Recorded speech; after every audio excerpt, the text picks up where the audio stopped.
பட்டு நல்லா தூங்கிட்டு இருக்கான்னு நினைக்கிறீங்க, இல்ல, முழிச்சிட்டு தான் இருக்கான். லீஷ் கினோ அப்படிங்கிற லிஸ்ட்ல இப்ப புதுசா இந்த ஐட்டத்தை வந்து ஆட் பண்ணிட்டான். எப்படிதான் மாத்தி போறேன் அப்படின்னு தெரியலங்க. லாஸ்ட் வீடியோல பாப்பாங்க வந்து லஞ்ச் பேக் வந்து இவன்ட்ட கொடுக்க மாட்டாங்க, கீழே போட்டு அப்படியே தள்ளுறான் அப்படின்னு சொல்லியிருந்தேன். நிறைய பேர் கமெண்ட்ஸ்ல பாவங்க புள்ள ஏங்கிட போறான், கொடுங்க, ஏதாவது பழையசாவது கொடுங்க அவன் கிட்ட அப்படின்னு சொல்லியிருந்தீங்க. சரி, ஓகே அப்படின்னு இது வந்து பாத்தீங்கன்னா மித்ராவோட பேக் தான் இது. சரி, எடுத்து கொடுத்துருந்தேன்.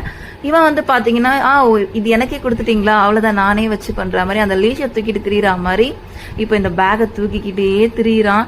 இதை எப்படி மாத்த போறேன் அப்படின்னு எனக்கு தெரியலங்க. இது நம்மளதுதான் அப்படின்னு பிக்ஸ் ஆயிட்டானா அவன் மாறவே மாட்டேங்கிறான்.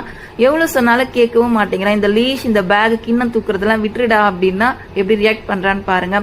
உங்க வீட்டுல இருக்க பெட்ஸ் இந்த மாதிரி எல்லாம் பண்ணுவாங்களா அப்படிங்கறத மறக்காம கமெண்ட்ஸ்ல சொல்லுங்க. நம்ம வீட்டுல ராக்ஸி லூனா இப்படிலாம் நான் பார்த்ததே இல்லைங்க. அவங்களும் தவிர்த்து இதுக்கு முன்னாடி இருந்த பெட்ஸும் இப்படி கிடையாது. ஆனா இவன் மட்டும்தான் இப்படி. கொஞ்ச நேரத்துல வந்து இதை வாங்கி வச்சுட்டேன், மறந்துட்டான். ஈவினிங் பசங்க லஞ்ச் பேக் கொண்டு வரும்போது அவனுக்கு இந்த பேக் ஞாபகம் வந்து மறுபடியும் சுத்தி சுத்தி தேட ஆரம்பிப்பான். இப்ப மறுபடியும் அந்த லீஷ் எடுத்து கொடுத்தோன்னு இந்த பேகை மறந்துட்டான்.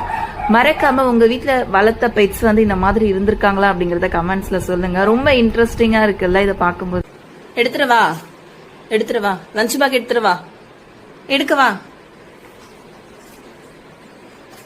ஒண்ணுதான். இனிமே இதுவும் லிஸ்ட்ல சேர்ந்துருச்சா?